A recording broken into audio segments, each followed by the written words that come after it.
Boa noite, sejam todos bem-vindos ao nosso estudo da noite de hoje do Grupo Espírita Mensageiros. Que nós possamos nesse momento elevar o nosso pensamento a Deus, a Jesus, aos amigos espirituais que nos assistem, nos acompanham, agradecidos pelas bênçãos que recebemos, em especial no dia de hoje, pedindo para que Deus possa aliviar as nossas dores e os nossos sofrimentos, envolver de muita luz, de muita paz, todo o nosso lar, todos os nossos familiares e amigos, que nós possamos receber a inspiração do mais alto para o estudo da noite de hoje, que nos coloquemos em sintonia do Grupo Espírita Mensageiros, em sintonia com a reunião presencial que está acontecendo agora, para que possamos trocar boas energias, possamos nos manter nas vibrações elevadas de amor e de paz que o Mestre Jesus envia para todos nós nesse momento. Que o Senhor nos proteja e nos ampare, hoje e sempre. Que assim seja. Bom, para o nosso estudo da noite de hoje, nós vamos fazer um breve estudo do capítulo 14 do Evangelho segundo o Espiritismo.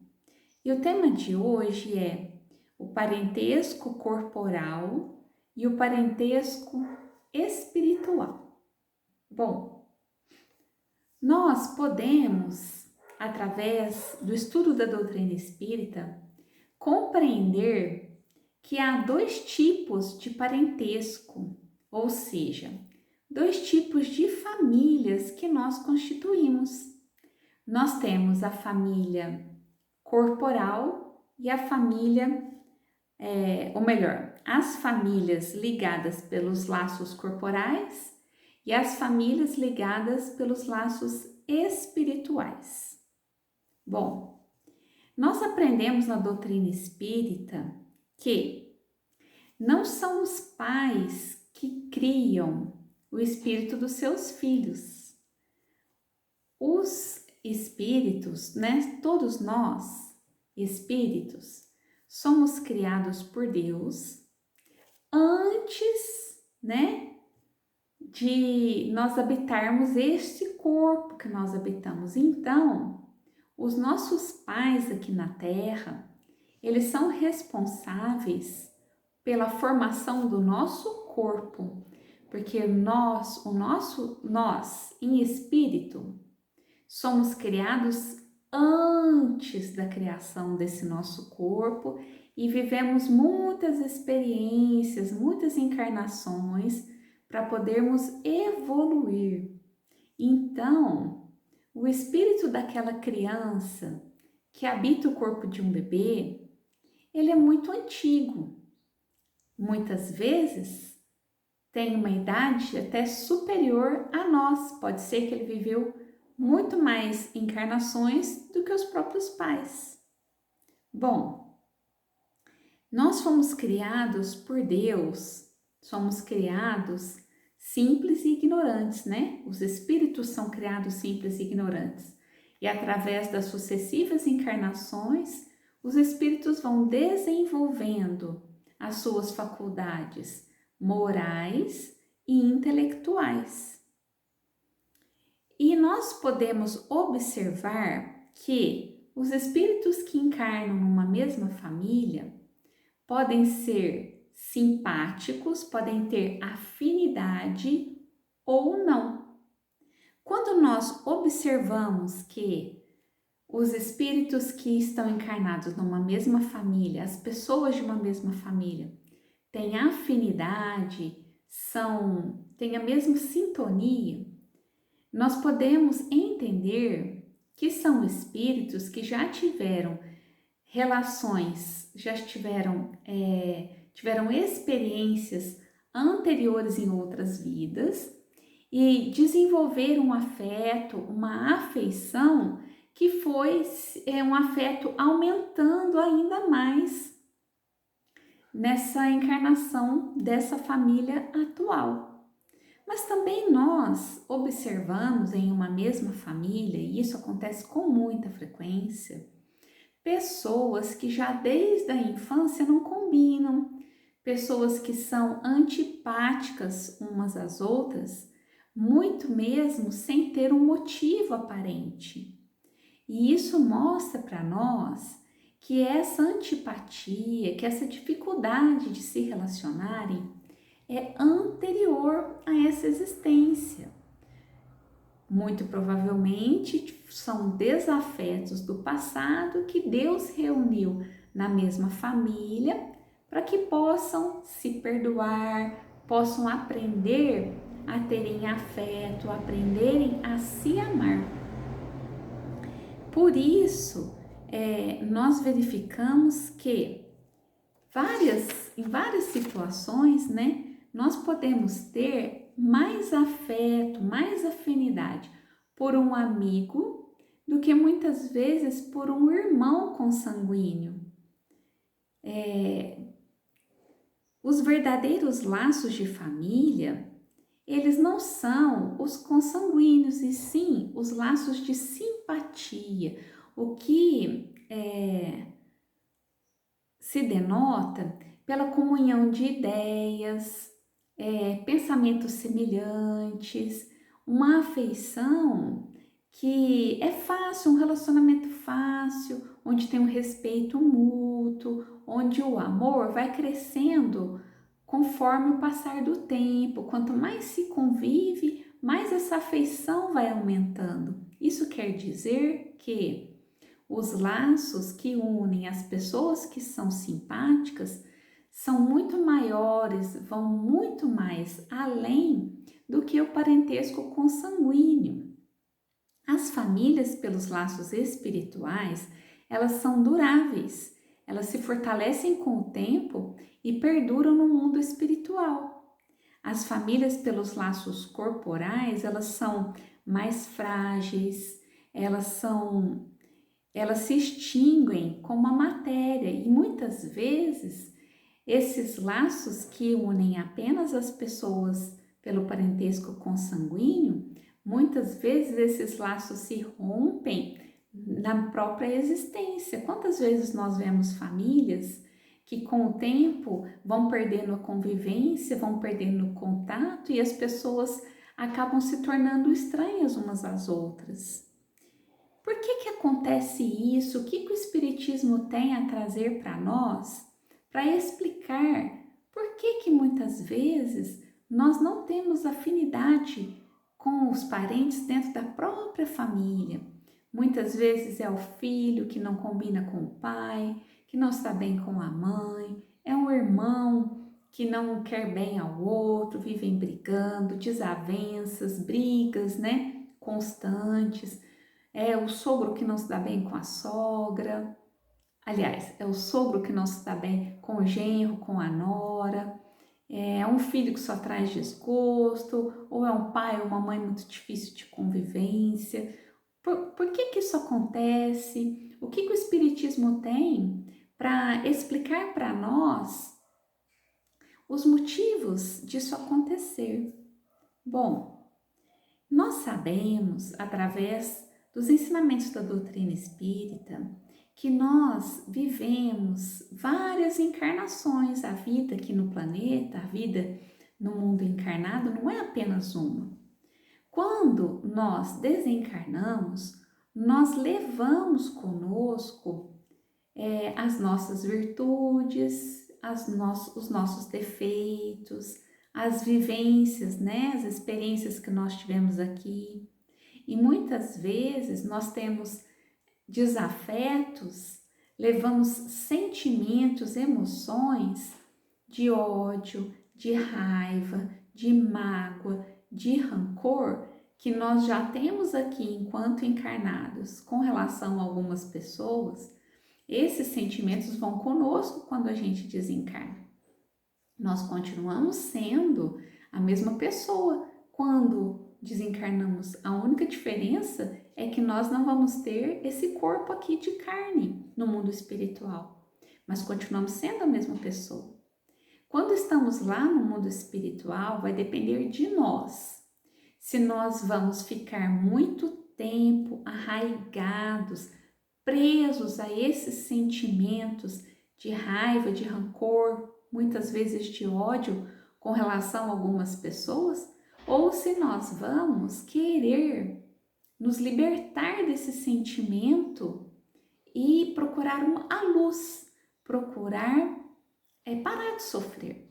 Porque todos esses sentimentos, né, de raiva, de rancor, de ódio, trazem muito sofrimento a qualquer pessoa, qualquer espírito. E muitas vezes acontece que nós demoramos muito tempo para querer a mudança. E aí nós ficamos estacionados lá no mundo espiritual.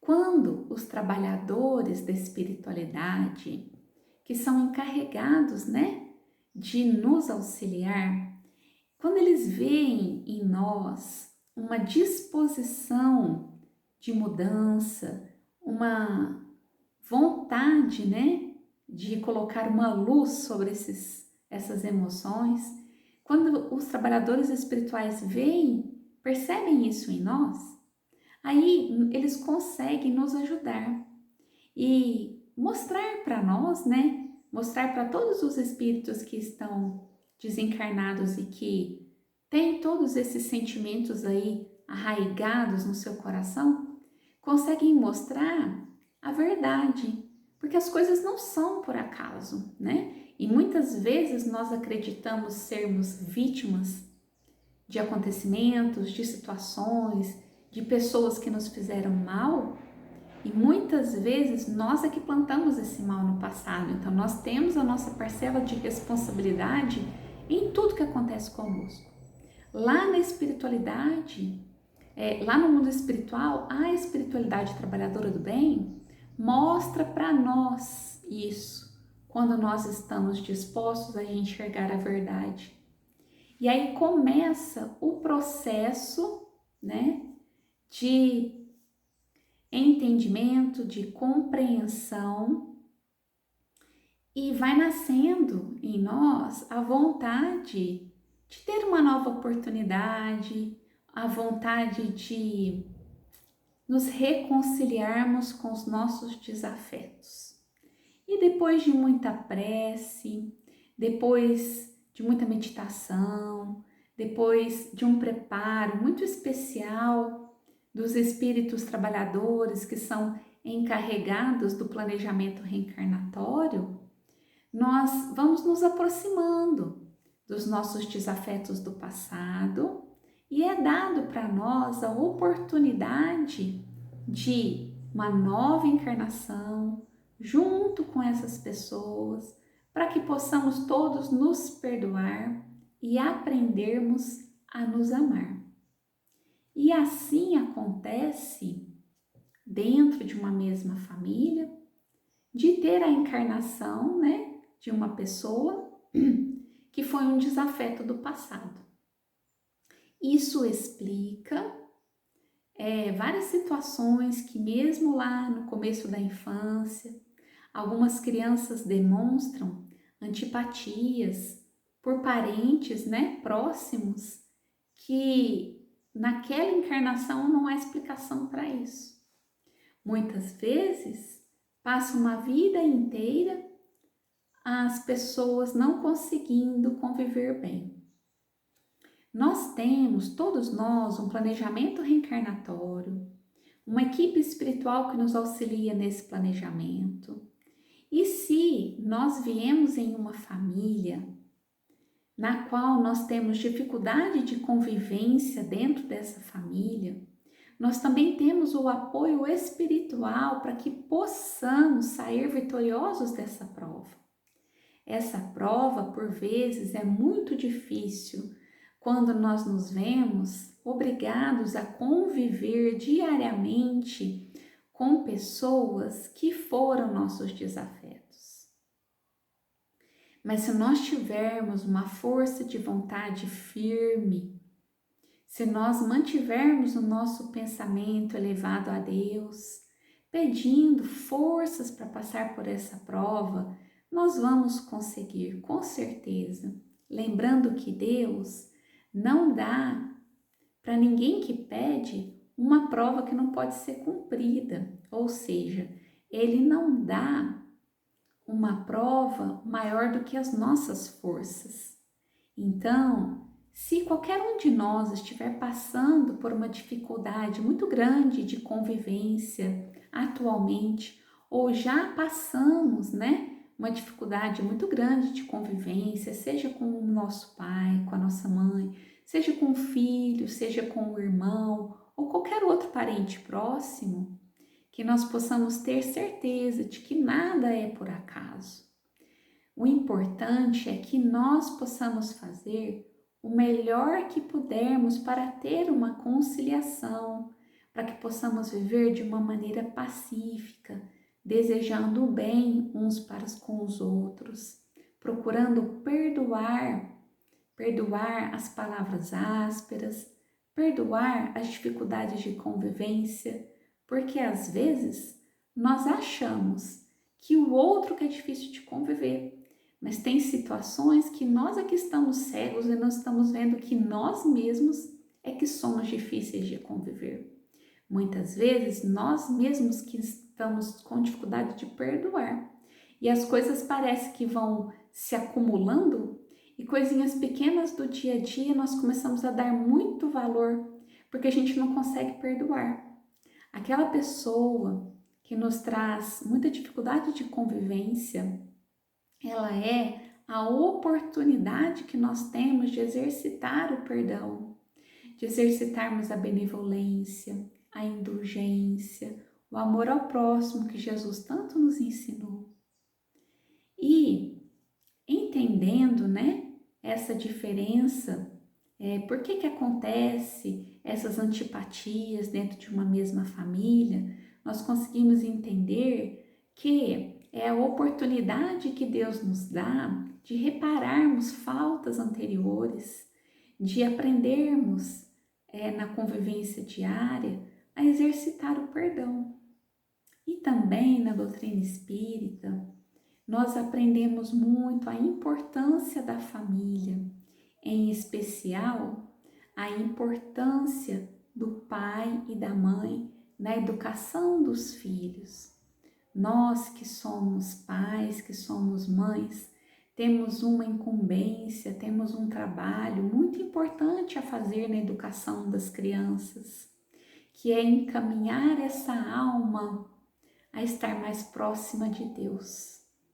E como que nós podemos fazer isso?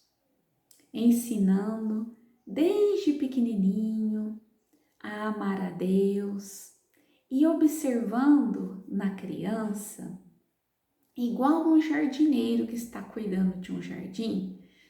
O bom jardineiro, se ele percebe o crescimento de ervas daninhas, ele não espera que essas ervas cresçam. Se ele é um bom jardineiro, ele já vai arrancando essas ervas daninhas desde a raiz, desde o momento que ele observa. Então, semelhante a um bom jardineiro que quer colher bons frutos depois de cultivar as plantas, nós, pais, mães, avós, tios e tias, mas em especial o pai e a mãe, nós precisamos estudar o comportamento dos nossos filhos. E assim que nós observarmos os indícios do egoísmo e do orgulho, nós precisamos fazer como o jardineiro arranca essa erva daninha. Nós precisamos ensinar os nossos filhos os valores, as virtudes que Jesus tanto nos ensina. E para isso nós precisamos ser o exemplo, porque as palavras ensinam, mas os exemplos arrastam. De nada adianta nós falarmos dos ensinamentos de Jesus, mas na hora da prática nós também precisamos perdoar, mostrar através das nossas atitudes como que os filhos devem se comportar. Então, a missão do pai e da mãe é muito importante. Quando nós ensinamos para os filhos o caminho do bem, nós podemos ficar com a nossa consciência tranquila. Por outro lado, se por negligência ou por fraqueza nós não ensinamos e não educamos os nossos filhos, a nossa consciência vai pesar no futuro e nós vamos colher os frutos amargos da ingratidão. É muito importante a missão do pai e da mãe aqui na Terra, porque os filhos são confiados a nós por Deus. E se nós passamos pela prova da ingratidão dos filhos, aqueles filhos que mesmo com o nosso esforço, com o nosso carinho, com o nosso amor, nos paga esse amor com a ingratidão, que nós possamos ser perseverantes e possamos refletir se o nosso filho, ele é aquele ente querido que nos foi colocado na nossa família, para que nós possamos resgatar os débitos de outra vida, e por isso é aquele filho credor que está sempre cobrando de nós, por maior esforço que possamos fazer, esse filho nunca está satisfeito. Que nós possamos manter a nossa perseverança, a nossa fé em Deus, que muitas vezes nós é que fomos, semeadores de uma semente de ingratidão no passado e estamos colhendo esses frutos agora. Então, que nós possamos continuar perseverantes no estudo do Evangelho, exemplificando o melhor que pudermos o Evangelho de Jesus, começando a perdoar e a amar dentro da nossa casa, fazendo o melhor que nós pudermos, pedindo forças a Deus, pedindo para que Deus direcione, as nossas palavras, as nossas atitudes da melhor maneira que nós pudermos. E para exemplificar esse estudo da noite de hoje, antes de contar a historinha, eu quero ler um trecho aqui do capítulo 14 que diz assim: não escorraceis, pois, a criancinha que repele sua mãe, nem a que vos paga com a ingratidão. Não foi o acaso que a fez assim e vô-la deu. Imperfeita intuição do passado se revela, do qual podeis deduzir que um ou outro já odiou muito ou foi muito ofendido, que um ou outro veio para perdoar ou para expiar. Mães, abraçai o filho que vos dá desgostos e dizei com vós mesmas, um de nós dois é culpado. Fazei-vos merecedoras dos gozos divinos, que Deus conjugou à maternidade, ensinando aos vossos filhos que eles estão na terra para se aperfeiçoar, amar e bendizer. E a historinha que eu vou contar para vocês hoje conta uma lenda que um rei muito antigo, ele ia ser pai, a sua esposa estava grávida. E ele chamou o sábio do reino para pedir um conselho. Ó sábio, você que está sempre presente, me auxiliando nas decisões aqui do reino, você sabe que eu vou ser pai. E eu quero que você me auxilie em uma questão. Como eu devo proceder na educação do meu filho? Eu devo ser severo na educação ou devo ser brando, tranquilo? Eu devo ser severo, chamar a responsabilidade ou devo ser manso para poder enaltecer as virtudes do meu filho? Como eu devo proceder?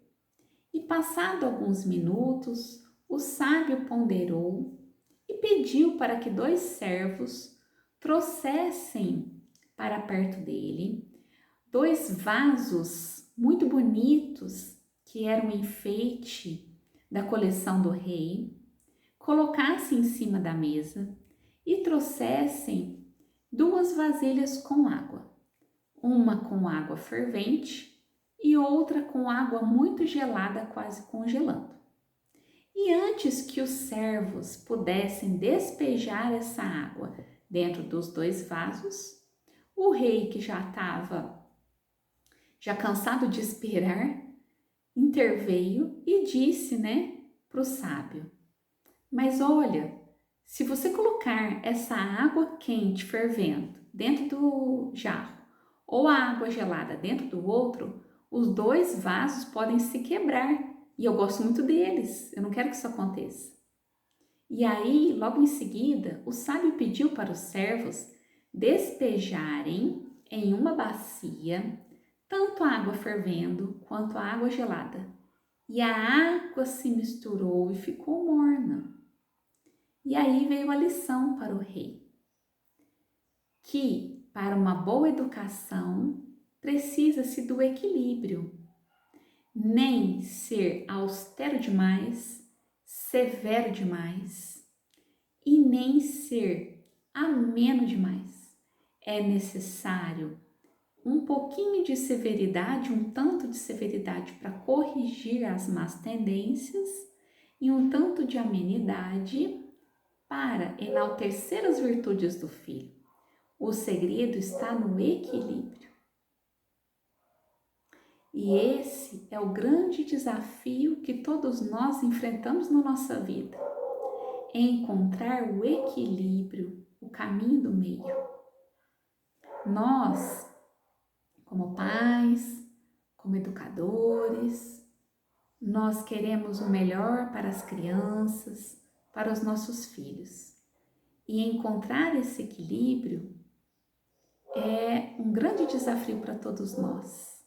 E nós vamos aprendendo isso com o tempo e temos, no Evangelho de Jesus, normas, orientações muito sábias para todos nós seguirmos e que nós possamos encontrar forças no Evangelho de Jesus, na oração, juntos uns com os outros, aprendendo, crescendo, para enfrentarmos essas provas, do parentesco, enfrentarmos e nos dedicarmos à missão, de educar as crianças, sejam nossos filhos, ou netos, sobrinhos, alunos, todos nós unidos vamos conseguir, com a boa vontade, com a vontade firme de perseverar no bem, procurando ser o exemplo para essas crianças. Bom, eu comecei o estudo de hoje falando que nós temos o parentesco corporal, os laços de família pelo parentesco corporal e pelo parentesco espiritual.